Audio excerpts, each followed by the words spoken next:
A couple of weeks ago, I got my second ever job offer from Deloitte, this one coming 6 years after the first one and 2 years after I stopped working there. Having joined their audit grad scheme straight out of uni, I applied to go back and do corporate finance, mergers and acquisitions, and I got all the way through the process before withdrawing to actually pursue something else. That something else is probably one for another video, but today let's talk a little bit about how to get a job offer from the Big Four during lockdown without having to leave your bedroom. Hi there friends, my name's Matt, I'm an economics graduate and, as I've just said, a Big Four qualified accountant, and I want to share my experience of applying for the corporate finance team at Deloitte London to hopefully give anybody in a similar position an idea of what to expect throughout that process. So to start off, let's lay out the process from beginning through to end. There's what I'd call 4 proper stages involved: the online application, the virtual interview, the case study, and the partner interview. First things first, the online application.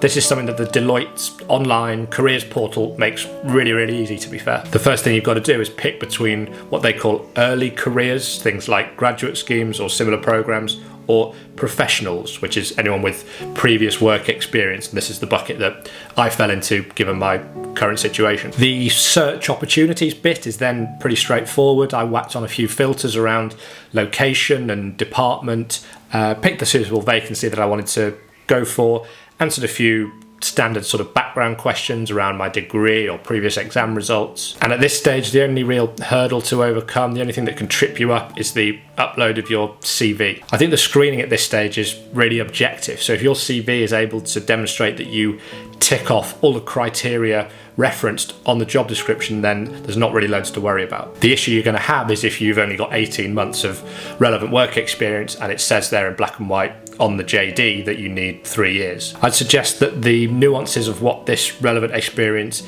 actually consisted of, whether that was leading a team of 3 people or leading a team of 5 people, is probably not actually that key for this initial portal-based stage of the application. Step number 2 is the virtual interview. For those of you who don't know, this involves talking into the webcam of your laptop, answering questions that pop up on screen, and that footage then gets recorded and saved down and is rewatched back by the HR team, who will decide on your fate at some later date. When I did this, there was the opportunity to do one practice question to get your eye in and get used to what is actually a pretty weird setup. This part doesn't get saved, but you're then into the 5 proper questions, each of which allows for a 2-minute answer. The key thing to note here is around the preparation time for each question, each answer. At the start of the task, you're told it's going to take about 20 minutes to complete this from start to finish, and that you should be using about 2 minutes per question to prepare your answer before then clicking record and saying everything you want to say. Importantly though, this prep time isn't actually timed, so you can take as long as you want before clicking that button and taking the plunge. And in actual fact, I actually spent much longer preparing each answer, probably 5 or 10 minutes, a bit of Google research here and there. And what that meant was the task as a whole probably took closer to an hour when I did it. I'd be lying if I said that I know for sure that that is the best approach. I'm sure they can probably check somehow how long it takes you between starting and finishing the whole thing. All I can say is in my case, I took about 3 times as long as is actually advised, and I still got through. So I'd probably err on the side of being slightly more thorough rather than being super quick, is all I'd say. Next up is the case study task. I was emailed a pack of information on a Friday afternoon and was told I had 3 days to interpret this information and pull together a presentation and supporting Excel document with my calculations and send that back to them on the Monday evening. To be fair, this was a pretty detailed piece of work. There was lots of qualitative and quantitative information to sieve through and distill down, and what you're aiming for in the end is trying to basically come up with a valuation for a company that was looking to be acquired. I tend to think that these sort of fake case study tasks are quite nice in that they've been specifically designed for this purpose, so there are things to spot and avenues that they expect you to go down. Rarely are you sort of floundering around in messy real life data with contradictory schedules, all of which complicates what you're actually looking at and what you're trying to do. So I had a pretty full-on weekend doing this. I spent about 5 hours on both days, on the Saturday and Sunday, trying to pull together both my PowerPoint and my Excel calculations. Then I sent the work back across to Deloitte, and a few days later I had a call with a director in the team I was applying for to talk through what I'd done in a bit more detail. This call consisted of me presenting for about 20 minutes, which basically was just talking through each of my 5 or 6 slides one by one to give them an idea of my approach to the task as a whole. And then another 20 minutes or so of relatively scripted follow-up questions from the director to allow them to get a better understanding of A, the rationale behind certain decisions I'd made, and B,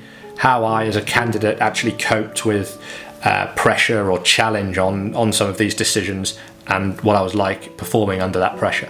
I think the important thing to keep in mind at this stage is that that challenge, that pushback from the interviewer is going to come whatever you do, however well you've pre-prepared or however good your actual presentation was. It's not necessarily an indication of actually how good or bad your analysis was. If anything, if your work was just flat out terrible and they'd completely written you off as a candidate, then there'd really be not much point in them pursuing any of these further questions. So I'd just say keep calm and back yourself when it comes to explaining why you've done what you've done, why you've decided to rely on certain info and why you've decided to ignore other pieces of information. If you get through this one, then you're on to the final stage, the partner interview. Now, I've heard loads of different opinions around what a partner interview actually entails, ranging from, oh, it's just a final stamp of approval, you can't mess it up, to no, actually it's a pretty intense grilling by the most senior guy in the team, and they're only going to say yes to the people they really, really like. In practice, I think more often than not it probably falls somewhere in the middle, but that's obviously